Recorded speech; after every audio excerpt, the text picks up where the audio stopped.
Hi, Liv. Mia took off her rucksack, sat down on the bench and took in the view for a second, once again congratulating herself on finding this corker of a spot, Ashton Memorial white and gleaming in the sun, like a provincial version of the Taj Mahal. The whole of the city laid out below, the River Loon a snaking silver ribbon through the middle of it all, and, in the distance, the Lakeland Hills. She often thought they looked like big hairy mammoths from some ancient land. She took the pint glass and bottle of water out of the rucksack and the tulips from the Morrison's bag. She set the glass down on the floor, poured in the water, and tried to arrange the yellow flowers.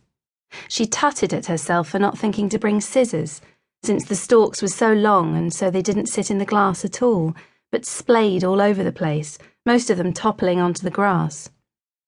She leant back on the bench and looked at them. Well, that looks shit, doesn't it? And she laughed, mainly at the predictability of it all. Where was Olivia Jenkins when you needed flowers arranging?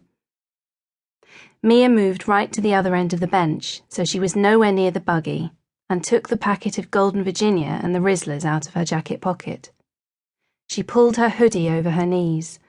Bloody hell, it was freezing. Why hadn't she worn a coat? She was often doing this of late, already being out somewhere before realising she was wearing completely inappropriate clothes for the weather. Last week she'd looked down in the post office to see she was wearing odd shoes.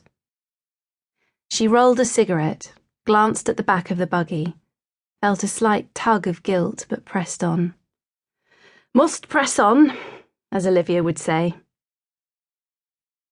Frankly, what with Billy's fascist policy regarding sleep lately, i.e. allowing her to have none, ever, it was either the odd fag to keep her sane or adoption. Put like that, she felt much better and lit it. So, it's your birthday today, Olivia Jenkins. Happy bloody birthday. She blew the smoke up into the clear March sky, which seemed to hum, it was so cold. Now, I know what you're going to say. You should be ashamed of yourself, Mia Woodhouse, smoking now you're supposed to be a responsible mother. But honestly, Liv, after the week I've had with David Blaine over there, the baby that resists sleep for so long he should do a show so people could come and watch, you've let me off. And actually I can now inform you with confidence, she inhaled enthusiastically, that this is what you would at one time have called a 20-quid fag. She laughed, then began to cry with no warning whatsoever. This was also happening more often of late. She had a sudden memory.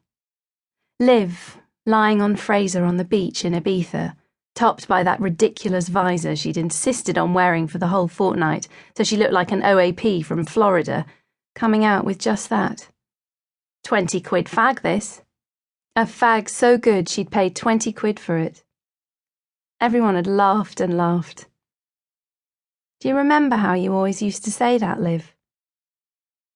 Anyway, I've got news on that front. She pulled herself together. It could easily go one of two ways up here, especially when she was suffering from acute sleep deprivation, and she wanted to keep it light and entertaining. It was Liv's birthday, after all. Fraser's given up. Would you believe it? I'd be happy for him if he wasn't so smug. Honestly, it's killing me. The other day, he called me at 7 a.m, just as Billy had got off back to sleep. Could have murdered him had he not been 250 miles away. To say, guess where I am? Go on, guess. I was like, dunno, police station? The zoo? Buckingham Palace? And he was like, no, Hampstead Heath. So I said, oh, well done. Clearly you haven't been to bed yet after some brilliant night out and are just ringing to nauseate me. That's not very nice. But he said, no, I'm at Hampstead Heath running track. Then he said it again just in case I hadn't heard. Running track. I've just been for a run. He didn't sound very out of breath, which I pointed out, and then he hit me with it. Ah, but then I wouldn't be, would I? Because I've given up smoking. 3 weeks and 5 days. which turned out to be the real reason he was calling me at that hour.